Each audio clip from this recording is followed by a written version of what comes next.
Full అలవాటు అయిపోయింది first. So మనకి ఇలాంటి సాంగ్స్ని మన తెలుగు పాటల్లాగా మనం ఎంజాయ్ చేయాలి అని అంటే దాని వెనక రాకేంద్ర మౌళి గారు ఉండాలన్నమాట. So thank you so much for your contribution and please మాకు ఈ సినిమా గురించి మీరు బోల్డ్ అని విశేషాలు చెప్పగలుగుతారు కాబట్టి ఎస్. హాయ్ కార్తీ ఫ్యాన్స్, శుభ సాయంత్రం. ఇక్కడికి విచ్చేసిన పాత్రికేయ మిత్రులకి, ఇతర మాధ్యమాల వాళ్ళకి, ప్రేక్షక దేవుళ్ళకి అన్నగారి ఆశీస్సులతో మొదలు పెడదాం.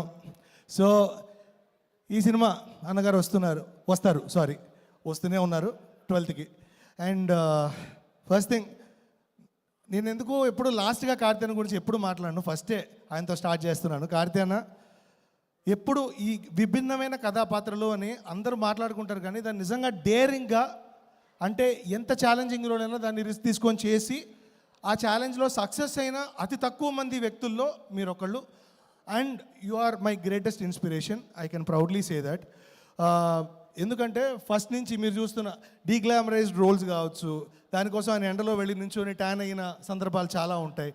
అట్నుంచి మళ్ళీ అందమైన ఒక ప్లే బాయ్ అందమైన బాయ్ నెక్స్ట్ డోర్ లాగా ఆవారం లాంటి సినిమా కావచ్చు, నా పేరు శివ లాంటి వెరీ లైవ్లీ రోల్స్ కావచ్చు, మళ్ళీ కట్ చేస్తే కాకి లాంటి సినిమా కావచ్చు, అసలు ఒకదానికి ఒకటి పొంతన ఉండదు.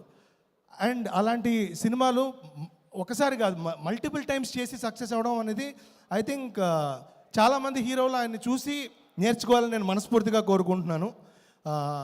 Thanks to you for giving all those films and thanks for all those daring attempts అదనే.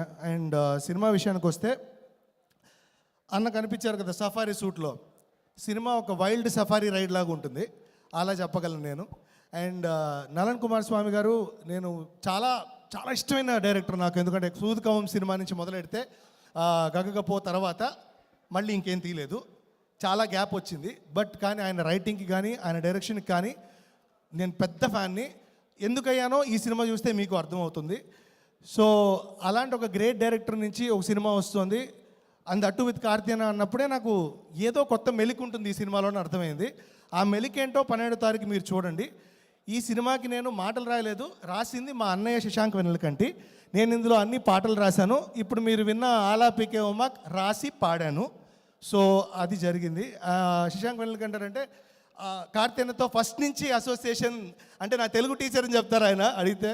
So అలా ఆవారా నుంచి ఖైదీ వరకు మా అన్నయ్య రాస్తే, ఖైదీ నుంచి నేను రాసుకుంటూ వచ్చాను. ఈ సినిమా కొన్ని పర్సనల్ కారణాల వల్ల నేను ఉండలేకపోయాను, కాబట్టి మా అన్నయ్య టైం ఇచ్చారు. So I'm so happy that మళ్ళీ మా ఫ్యామిలీనే అసోసియేట్ అయింది ఆయనతో అని. సో కానీ నేను వదులుకోలేదు ఛాన్స్. ఇందులో అన్ని పాటలు రాశాను, హోప్ఫుల్లీ బాగా రాశానని అనుకుంటున్నాను. అండ్ ఒక పాట పాడే అవకాశం కూడా ఇచ్చారు సంతోష్ నారాయణ గారికి, thank you so much. And Kriti Shetty గారు, you are doing a great job అండి. జస్ట్ లైక్ కార్తీ అన్న, you are choosing great roles lately. And LIK కూడా నేనే చేస్తున్నాను. So I have seen your performance, you are terrific. And మంచి acting scope ఉన్న movies చేస్తున్నారు, all the best to you అండి. And ఇక్కడికి వచ్చిన అందరి డైరెక్టర్స్కి హాయ్ అండి. అందులో మీ అందరి గురించి నేను చెప్పాల్సిన అవసరం లేదు, మీ వర్క్స్ గురించి అని తెలుసు. అండ్ నేను స్పెషల్గా కానీ రాహుల్ గురించి మాట్లాడాలి. రాహుల్ బ్రో ఎందుకు అంటే, మొన్న రీసెంట్గా రిలీజ్ అయిన గర్ల్ ఫ్రెండ్ సినిమా మీ అందరికీ తెలుసు, దాంట్లో అన్ని పాటలు రాసే అవకాశం ఇచ్చారు రాహుల్ అన్నయ్య. అలాగే ఈ సినిమాలో కూడా అన్ని పాటలు రాస్తున్నాను. సో చూడండి ఈ సినిమా, అన్నగారు వస్తారు అన్నగారు ఆశీస్సులతో on 12th. Thank you so much. కాదు, పాడే అవకాశం మేము కూడా ఇద్దాం అనుకుంటున్నాము. ఇంతసేపు డబ్బింగ్ చెప్పి గొంతుపోయింది, మళ్ళీ మన సినిమాకే వెళ్ళాలి, పని చేయాలి. అంతేనా? అయితే ఓకే. యాక్చువల్లీ ఈ రోజు ఇద్దరు అన్నదమ్ముల్ని ఒకే స్టేజ్ పైన చూడొచ్చు అనుకున్నాం మేము. అదే ఒకళ్ళు అక్కడ ఉంటే ఒకళ్ళు ఇక్కడ ఉంటారు, ఒకళ్ళు అక్కడ ఉంటే అదే. That is very important. అంతే. Thank you so much. Thank you అండి, thank you so much. Thank you so much Rakendra Mouli గారు. అండ్ ఎస్, డెఫినెట్గా ఈ సినిమాలోని పాటలు మాత్రం